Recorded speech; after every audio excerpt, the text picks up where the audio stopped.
What up, baby boos? All right.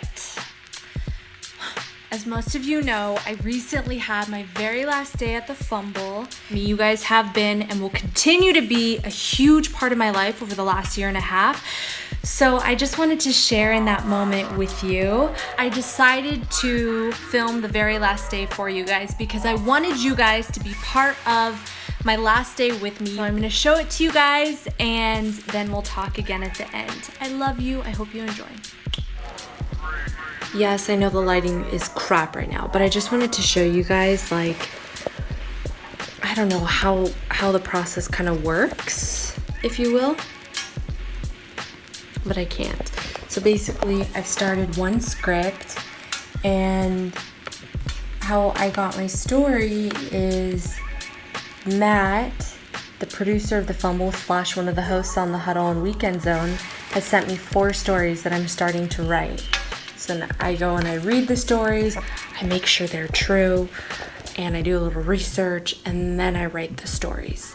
The hosts used to pick every single story. I'm one of the OG hosts of the Fumble. And so I've been there through a lot of change and the OG way of doing things. The OG way of doing things was the host did absolutely everything.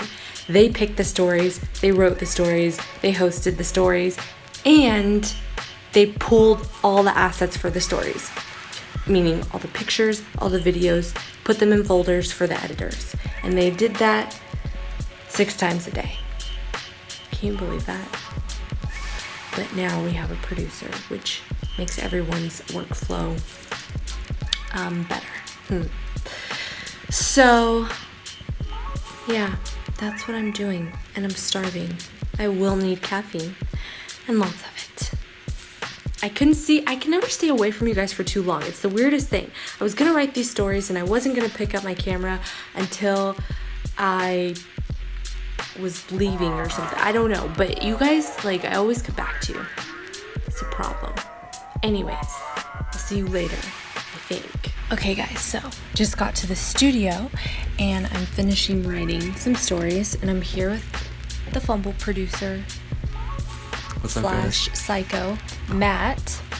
So Matt was just telling me what happened. Derek Carr just became the highest paid NFL player ever. Ever in history. 125 million. And what? Vegas? And he has to pay no state taxes because it's in Nevada, so. Excuse me? Can you believe that? I think we're all moving to Vegas, right?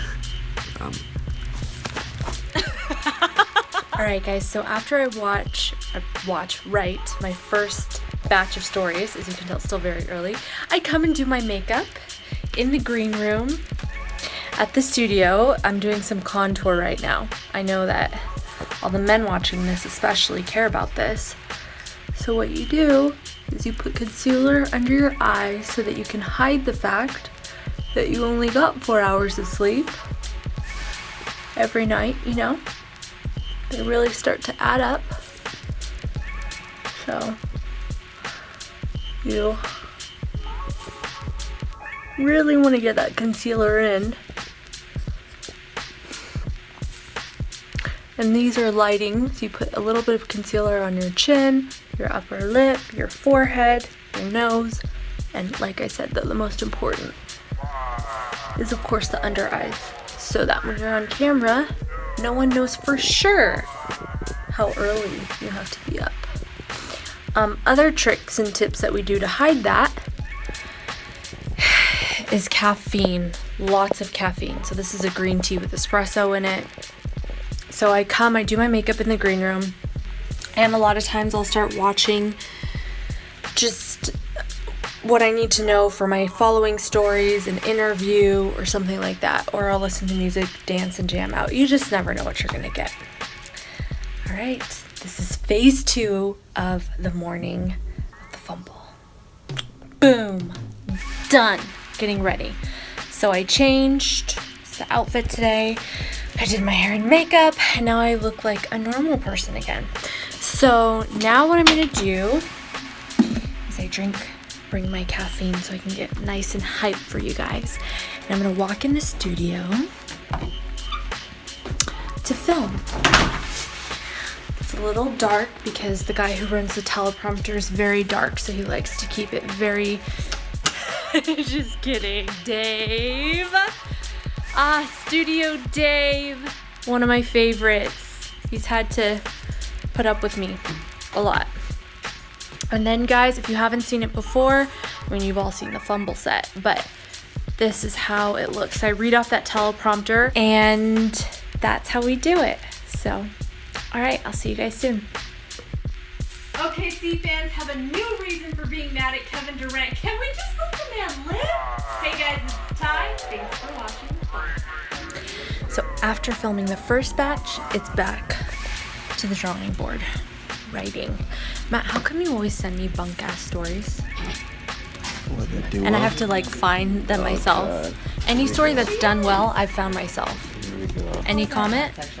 No comment. Of course no comment, because you know I'm right. Alright guys, I just filmed my last batch of stories, and now I'm going to do the huddle. Those are Dave's hands.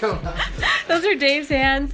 He has to mic me for the huddle with Matt Zemecki. Oh my gosh, our last huddle. Last huddle. Alright. I just shot 8 stories and go straight into filming. Why does Dave he always puts the microphone in the ugliest place? I'll tell you why he does that. We don't call him Sabotage Dave for no reason, okay?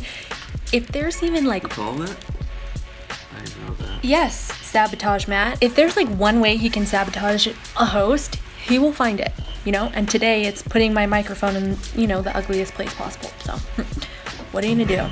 You guys, this is my last huddle. Can you believe it? Matt, what are your thoughts, your feelings? I'm deeply hurt, actually. I mean, I can imagine I would be concerned, gravely concerned, if I were, you know, not gonna have me to work with. He's crying. It's actually, I'm a little confused, Dave. Why haven't you cried today? Did you do it at home in private? I understand. Thanks, guys. I'm gonna miss all of you. Except I won't, because you can all follow me on my personal YouTube channel and my Instagram.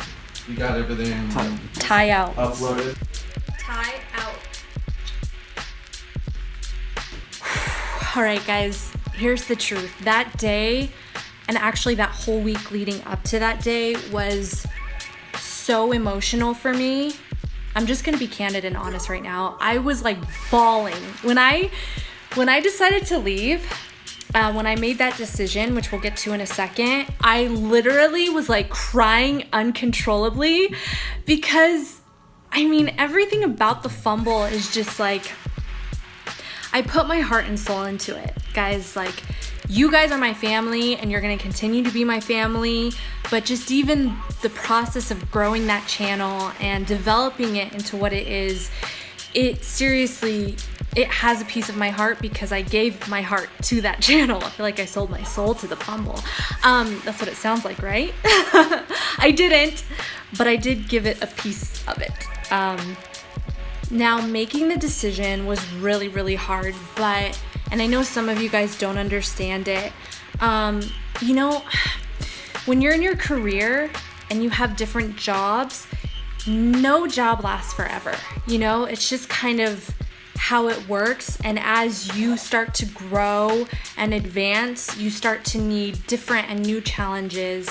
And saying goodbye is just part of the business, especially this business. But what's so beautiful about this industry is that you and we're still gonna be connected. I'm not gonna host the Fumble anymore, but we're connected here on my channel. We're connected on my Instagram. If you don't follow me, make sure you follow me. There's my handle.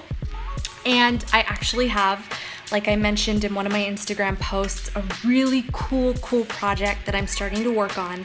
I can't talk about it yet, but you guys know, you're gonna be the first ones to know when I can talk about it, and we'll definitely be able to connect there as well. So, was it a hard decision? Yes, a heartbreaking decision.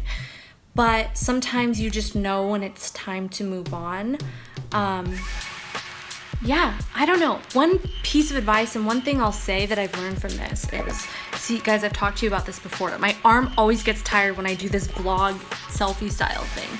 By the way, guys, check the necklace.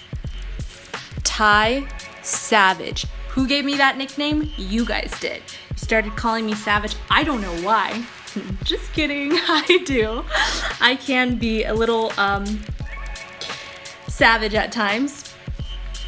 And it just suits me, and it means so much to me. So actually the girl who makes these necklaces, which I'll put in an Instagram post, she sent me a custom necklace with the nickname that you guys have given me, and I love it. I feel like I'm wearing a piece of you guys. That sounds weird. No, but this is from you guys to a certain extent because you gave me the nickname. Anyway, I'm rambling and this video is already super, super long, but one piece of advice that I'll give you guys is always, always, always in business even, follow your heart and follow what you feel is right and follow your path. Let's see, guys, that arm. A lot of people, when I first started my career in broadcast, did not agree with me joining a YouTube channel like the Fumble. They thought, oh, you need to go and actually work for a well-known sports show, blah, blah, blah, on a network, or at least make a TV. And that's not what felt right for me. No, I'm not into that old school way of doing things. I want to be real and I want to connect directly, and YouTube and the Fumble is what provided for me. And then, it was time to leave, and I had to follow my heart on that too.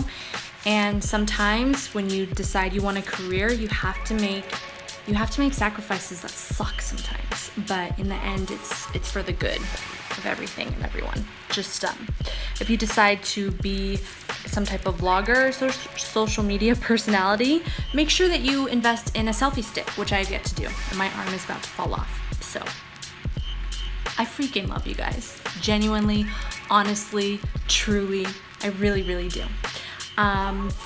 Comment below any questions you have, anything you want to see from me, anything.